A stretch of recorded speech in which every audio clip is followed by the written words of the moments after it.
Hello guys, welcome to my mini vlog. Last mini వ్లాగ్కి continuation. So మేమైతే beach నుంచి అయితే కైలాసగిరి దగ్గరికి అయితే వచ్చేసామన్నమాట. సో వచ్చి రాగానే ఇక్కడైతే క్లోజ్ అయ్యింది. సో 12:30 ఆ టైంకి అయితే ఓపెన్ చేస్తారంట. సో ఇంకా మేమైతే కూర్చొని ఉన్నాము అండ్ అక్కడ సోడాస్ అవన్నీ అమ్ముతూ ఉన్నారు. సో ఇంకైతే సోడా కూడా టేస్ట్ చేసేసాము. అండ్ ఇక్కడ మా పాప చూడండి 1 by 1 అన్ని టేస్ట్ చేస్తా అని అంటూ ఉందన్నమాట. ఇంకా అన్ని ఫ్లేవర్స్ అయితే టేస్ట్ చేసింది మా పాప.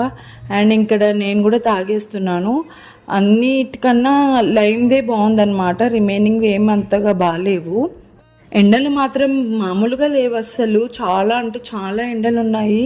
సమ్మర్లో కాటన్ డ్రెస్సెస్ వేసుకుంటేనే బాగుంటుంది కదా, అందుకే నేను కూడా అవే ప్రిఫర్ చేస్తున్నాను. అండ్ ఇక్కడ చూడండి మా బాబు అయితే టేస్ట్ చేస్తున్నాడు సోడా. వెయిట్ చేసి అయితే అలసిపోయాము. సో నెక్స్ట్ ఎలా ఎక్స్పీరియన్స్ చేసామనేది నెక్స్ట్ మినీ వ్లాగ్లో చెప్తాను. అంతే. మినీ